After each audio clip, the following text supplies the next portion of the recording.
20th of June, Crater.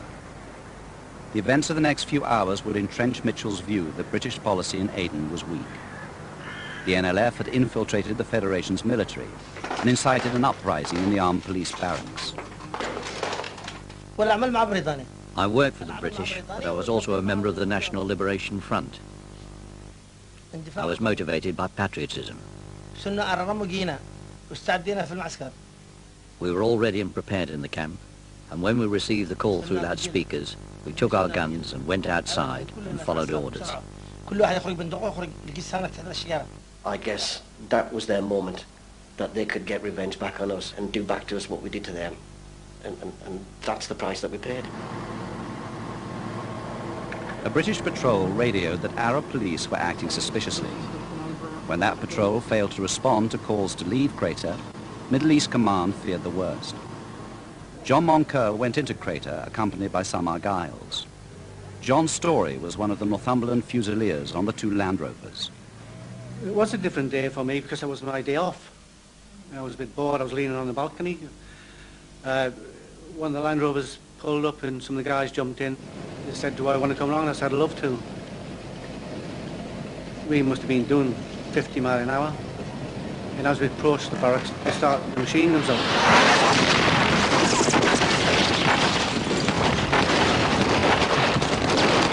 There must have been 200 or 300 people shooting.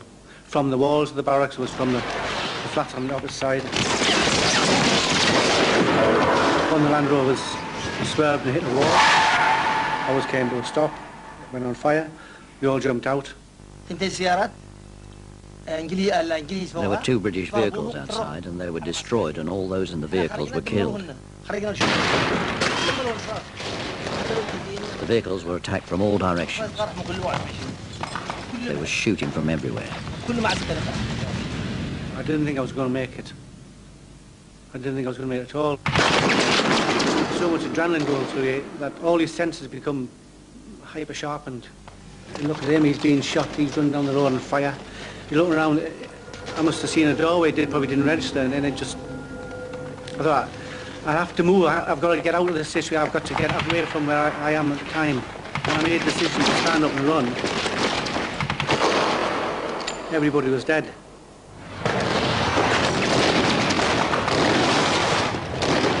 Martin Ford was instructed to fly over Crater to report what had happened. As we flew over the edge of the crater, I saw that the town was now absolutely empty.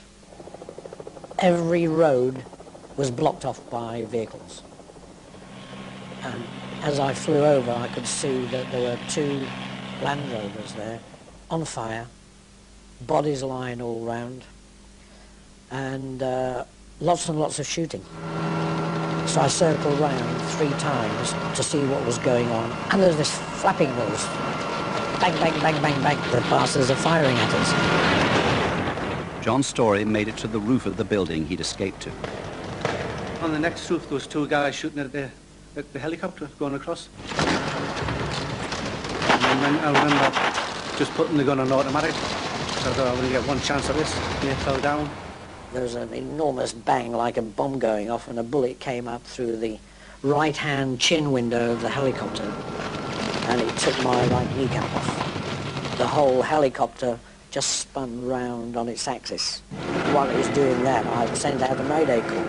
Mayday, mayday, mayday, chopper Zulu 44 has been shot down over Temple Cliffs. And there's a slight pause, and the air traffic controller said, "Chopper Zulu 44, roger, out."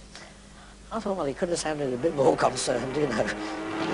I looked down and we were coming vertically down, and we were about 50 feet off the ground. And we came down like that and came out like that and splat, hit the ground.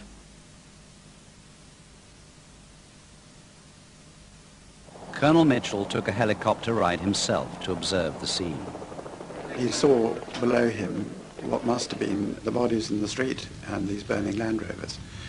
And he wasn't in charge, so it was very frustrating. And it was terrible to see 3 Argylls killed that you couldn't go and do anything about. I suppose in many ways that was a spur to what happened later. The only survivor, John Story, was desperate to escape, but was spotted and shot at by the armed police. I thought, if they're coming after me, I'll jump off the roof. Just kill myself. That's what I thought. I'd just do a swan dive off the top of a 6-story block flat. I'd resigned to it anyway. I suppose you just accept what's going to happen. And then, I suppose anger probably takes over. So you don't become afraid, you just say, to hell with it. The patrol that had initially reported trouble had made it safely out of Crater. They were ordered back in to see what had happened to the Land Rovers. It was the last time they were seen alive. Days later, their mutilated, burnt bodies would be returned in boxes.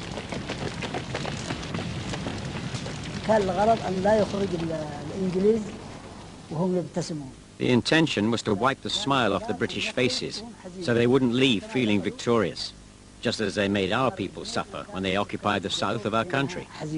If it's a straightforward shot, dead, well, so be it, you know. But to torture them into the bargain by people who were giving you a mug of tea the day before, that's even worse, you know. Oh, it doesn't happen, right? It makes you angry even yet, you know, when you heard the way they were dealt with, the way they had to die. Colin Mitchell would like to have gone in and got the bodies out straight away, and anybody else who might still have been there, and done something about it. It dominated the situation, but we didn't dominate it. We were flying out of Crater. There was the heart of Aden in the hands of mutinous armed policemen and terrorists. And that was the area we'd come to look after, so it was very frustrating. Terrified the Arab police would catch him, John Story was desperate for a place to hide and took a family hostage in their flat. I've used the last of my ammunition, the last half dozen rounds or whatever, on the roof to kill the other 2 guys on the roof. The rest of the day was a bluff. I remember asking him for a drink of water. He gave me a bottle of water and I made him drink it first. I was so paranoid, you know, it was strange. Then about 2 o'clock, the armoured cars started coming in. Nigel Stevens had been sent into Crater in his armoured vehicle. We drove up here, and coming up we saw the Land Rovers here with bodies all around them. It was a real shock, and we were under heavy machine gun fire and rifle fire from the rooftops up there and from further along as well. There were machine guns on the armed police barracks at this end, and there were machine guns at the far end. I stopped my armoured car just a little top end of this crossroads here. We didn't know that there was a survivor from the original ambush of the 2 Land Rovers, who must have been machine gunned from this side here. And I understand now that Fusilier Story managed to get to that building there. I did feel isolated. When I was in the flats, I was making plans to try and get out of that situation. I was thinking maybe I could wear a dress and get off with the crowd. Those crazy things were going through my mind. And I thought, yeah, with a big pair of army boots, and all the bodies were still there, but the armoured cars were going past, but they had the turrets open. The bullets were going inside the armoured cars and rattling around inside. Every time somebody appeared, I fired at them with my driver's submachine gun. Asked permission to use a main armament because I knew there were machine guns firing at us, and the only way I could have knocked them out was with a main armament. It was a difficult situation to be left in. I do remember calling up on the radio and said, can I have an answer? Is somebody going to answer my question? Can I use my main armament? I probably asked 2 or 3 times. I was told to wait. It was a critical decision, absolutely. We waited here until we were eventually ordered just to get away. And we drove up through Main Pass, drove again up the dual carriageway. We barged one of the buses out of the way and drove out to the top, where we waited. And we waited. And then we were told not to go back in again. I suppose I prayed to God and said, get me out of this and I'll go to church every Sunday or something. I suppose you turn to God when you're just about to die, don't you? The British soldiers were confined to manning roadblocks at the two entrances to Crater, much to the anger of Colonel Mitchell and the Argylls. The decision not to go in and rescue the bodies, and indeed not to use the heavy weapons of the armoured cars which we had, it was pretty shameful. It was extremely galling at the time that the British Army weren't able to get out there, wounded and they're dead, and just left them. Crater became a no-go area for British troops for weeks. Political expediency, I think it's called, isn't it? The British government felt that if you shot an Arab terrorist, that was provocative and was going to make the situation worse, and it might have repercussions anywhere else in Aden. Alone in Crater and with no prospect of rescue by the British, John Story was being hunted down. He jumped 60 feet out of the window to escape the armed police hammering on the door outside. Looked back the direction I'd come in, there was people hanging out the blocks of flats shouting, pointing to where I was, obviously shouting he's down there. But then I got into a corner and I got trapped. Outside of Crater, Middle East Command continued to follow orders from Whitehall not to go in. Snipers were sent up to the ridge. When we first went up, we were actually looking down on the bodies of the soldiers that had been killed. So, anger and frustration there, at not being able to get your own men off the ground, was terrible. To a man, we all volunteered to the company commander that we wanted to get back in there. We wanted to go in there and put a counterattack in personally. And between the military and the politicians, there was a big no, no, no.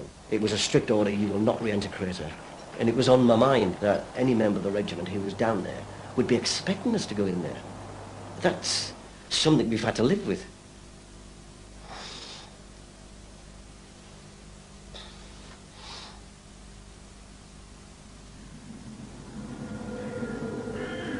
While the British were forced to wait on the rim of Crater, the Arab police had captured John Story.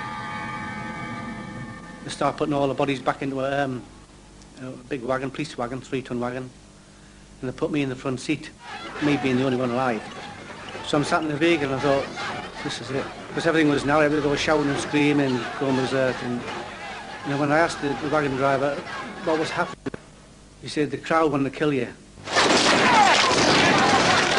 So it was like somebody had a magic wand. One minute there's a mass murderous crowd with guns wanting your blood, and next minute the street's deserted and you're sat in a wagon by yourself and everybody's crouching near walls.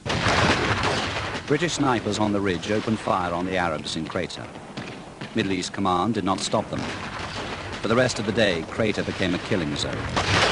They just fired indiscriminately, all for the best part of maybe 4 or 5 hours. And of course, by the time the soldiers were put onto them, they all knew how our men died. So that was all taken into account. The machine gun barrels were white hot. And I was supplying the ammunition. It was a wild day, you know. John Story made it to safety with the help of some Arab police who now regretted their actions. But despite several attempts, the British were unable to retrieve the bodies of Story's colleagues for a further 24 hours. The Arab nationalists now claimed victory in Crater.